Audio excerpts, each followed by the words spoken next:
Olá a todos, nosso trabalho é sobre os genes envolvidos no processo de domesticação animal.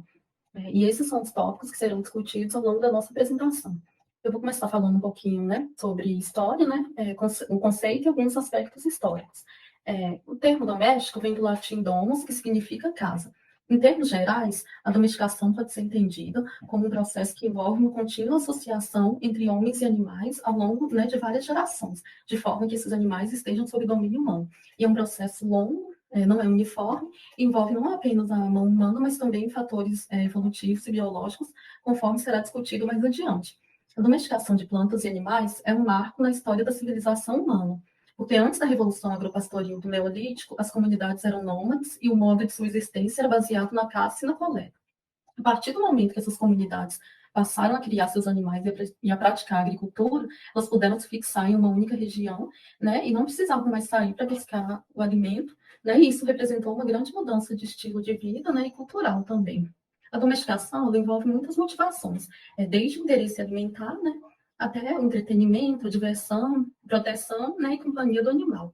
Aqui nesse slide, nós temos a relação de alguns animais e os locais e datas onde estima-se que começaram a ser domesticados.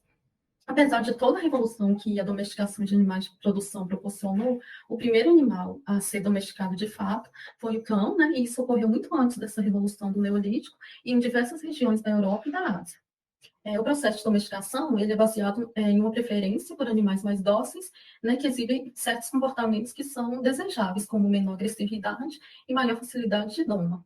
E isso fica muito evidente no caso dos animais de companhia. E com isso, essas espécies elas sofreram muitas mudanças ao longo do processo de domesticação, em virtude da interferência antrópica, né, em uma intensa seleção artificial que fez emergir certas particularidades genéticas, né, desses animais em relação aos seus precursores selvagens. Agora, outra aluna vai comentar um pouquinho sobre os mecanismos gênicos da domesticação. Olá, meu nome é Gabriela e eu vou falar um pouco dos mecanismos gênicos da domesticação. O processo de domesticação animal deixou marcas das principais espécies de animais domesticados. Muitos autores defendem que, durante o processo, o conjunto de características comuns encontradas nas espécies que passaram por esse processo pode ser denominado como fenótipo da domesticação. Tal conjunto de características morfológicas e comportamentais são resultados de intensiva seleção por indivíduos mais dóceis com facilidade de doma e que portavam outras características de interesse. Esses fatos demonstram que por trás do processo da domesticação existe um repertório genético que foi cooptado diante de uma pressão seletiva similar. Sendo assim, muitos estudos têm buscado desvendar as bases genéticas da domesticação. Porém, identificar o conjunto completo de variantes genéticas envolvidas no processo, assim como detectar sinal de seleção nos genomas de espécies domesticadas, não é simples, visto a complexidade do cenário. Basicamente, a domesticação via seleção artificial pode ocorrer por três mecanismos que não se excluem entre si. O primeiro deles é a mudança nas frequências de alelos de pequeno efeito em muitos locos, como previsto no tradicional modelo genético quantitativo, sendo esse a base para o melhoramento genético tradicional, fundamentado na seleção dos melhores indivíduos, utilizando para isso informações fenótipas do próprio animal e de seus parentes. Essa seleção é realizada sem o conhecimento do número e do efeito dos genes que atuam na determinação das características de interesse. Dessa forma, podem ser estimados parâmetros genéticos essenciais para o uso em programas de melhoramento, como heredabilidade, correlações genéticas e ganhos genéticos. Eu vou falar agora sobre os outros dois mecanismos gênicos da domesticação animal. Vou começar falando sobre a mudança em poucos genes de maior efeito. Essa mudança ela vai ocorrer devido à microevolução ou à evolução em uma escala menor, e ela é definida como uma mudança na frequência de variantes gênicas e alelos em uma população através das gerações. Vamos falar um pouquinho agora sobre as modificações epigenéticas herdáveis. Bem, a epigenética, ela se refere às mudanças na expressão genética não atribuíveis à alteração na sequência do respectivo DNA e que podem ser transmitidas durante as divisões celulares e, por vezes, de geração em geração. Bem, além disso, as causas são fatores envolventes do ambiente ou o meio em que se encontram essas moléculas de DNA. A base molecular é traduzida em modificações do DNA e não em sua sequência nucleotídica e das proteínas integrando a cromatina que o envolve. O epigenoma, ele varia de acordo com algumas questões, que são elas: o ciclo celular, a idade do ser vivo, a espécie, os fatores ambientais e o tipo celular do tecido e órgão. Oi, gente, meu nome é Gabriele. Agora a gente vai falar para vocês sobre as influências genéticas sobre o comportamento animal. A gente vai falar sobre os animais domesticados e também as características em comum. Bem, um aspecto da domesticação que requer aí uma explicação biológica é a semelhança em alguns traços comportamentais e ecológicos dos animais. Apenas em algumas espécies, os animais parecem ser adequados para a domesticação. Esses traços comportamentais, eles podem ser cruciais para a domesticação bem-sucedida. A vida social, ela permite a muitos animais viverem juntos na colonização humana e predispõe aí a sistemas hierárquicos, né, onde os humanos, eles facilmente adotam aí o papel de líder do grupo dominante.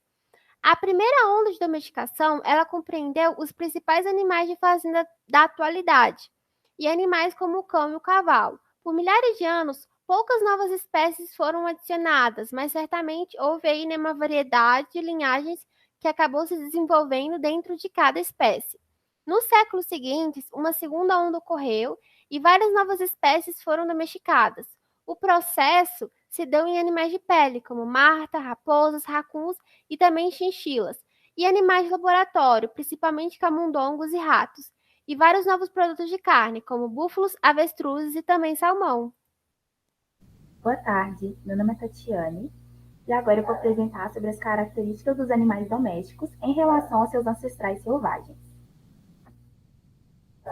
Bom, como a domesticação envolve uma modificação genética de uma população de animais, é esperado que os animais domésticos tivessem variadas diferenças em vários traços de seus ancestrais selvagens, como mudanças morfológicas típicas de cor, forma ou função. E muitas pesquisas descobriram apenas distinções sutis entre animais domésticos e selvagens. Mais especificamente, essas diferenças podem ser designadas a lineares estimulatórios modificados, gerando alguns padrões de comportamento para tornarem-se mais comuns e outros mais raros durante a domesticação. Nenhum comportamento novo assemelha ter sido adicionado ao repertório comportamental de qualquer espécie domesticada, e pouco dos padrões de comportamento ancestrais, se algum, desapareceram completamente. Por exemplo, galinhas botadeiras que são mantidas em gaiolas, se tiverem a oportunidade, irão tentar se empoleirar no alto durante a noite. Assim, pouquíssimos padrões de comportamento desapareceram. Efeitos comportamentais da domesticação. Bom, o comportamento dos animais domésticos em condições naturais é muito semelhante aos de seus ancestrais. A razão de que eles podem muitas vezes desenvolver comportamento anormal e mesmo patologias quando são impedidos de realizar um comportamento normal, sinaliza uma forte responsividade ao ambiente em que são mantidos. O comportamento dos animais domésticos é controlado por gerações de evolução no ambiente selvagem e é apenas rapidamente modificado durante a domesticação. A história evolutiva e as adaptações dos ancestrais e o comportamento natural dos animais atuais são, portanto, pedaços de informação importante para a compreensão dos animais que mantemos para nosso uso. Meu nome é Ana Sofia e eu vou falar um pouco com a Andressa sobre os genes envolvidos na domesticação. As pesquisas que os estudiosos realizam, elas são baseadas em uma comparação entre a linhagem domesticada e seu ancestral selvagem, ou em alguns casos utiliza espécies filogeneticamente próximas. Bem, no processo de domesticação, um conjunto de características se tornaram comuns e passaram a ser encontradas nas espécies que foram domesticadas. Isso foi denominado como fenótipo da domesticação. Alguns genes envolvidos em traços morfológicos, fisiológicos ou comportamentais envolvidos no processo de domesticação já foram identificados. Por exemplo, genes relacionados com a rota de pigmentação, que são MC1R e KIT, que apresentam um forte sinal de seleção em animais domesticados, sendo a coloração malhada considerada por muitos autores um dos fenótipos da domesticação. Agora eu vou falar um pouco sobre os experimentos que o pesquisador Dimitri Belloir realizou com raposas, com o objetivo de entender como que os cães foram domesticados, além de que ele também queria comprovar se é possível a gente atingir um melhoramento genético, que no caso era a domesticação, através de uma seleção artificial de espécies. Então, para isso, ele selecionou artificialmente 3 grupos, que são esses que estão citados, Só que eu vou falar especificamente do grupo 1, que foi o mais utilizado, porque ele acreditava que se a gente cruzasse raposas mais dóceis entre si, a gente geraria uma prole mais fácil de ser domesticada, porque a frequência de genes que está relacionados com a domesticação seria muito maior nesse grupo. Isso foi comprovado, e além dos cruzamentos gerarem raposas menos agressivas e que buscam uma conexão social com os humanos, esses animais também começaram a exibir características anatômicas muito comuns, que ele considerou como fenótipo da domesticação. Foram, por exemplo, manchas brancas, cauda enrolada, orelha caída. No final do estudo, ele concluiu que as raposas domesticadas, quando comparada com seu ancestral, tinham uma diminuição da resposta ao estresse, que está relacionada diretamente com alguns genes que codificam neurotransmissores e receptores que estão relacionados ao eixo hipotálamo e hipófise adrenal. E isso acontece porque os animais domesticados eles sofrem menos estresse quando colocados com pessoas ou objetos desconhecidos. Além disso, outros pesquisadores continuaram os estudos e descobriram que essas raposas mais dóceis tinham uma outra versão de um gene chamado SORCS1, que não apresentavam na classe das outras raposas e que elas estavam completamente relacionadas com o comportamento social delas. Bem, vou falar um pouco sobre os genes do sistema AVP-OXT em cães.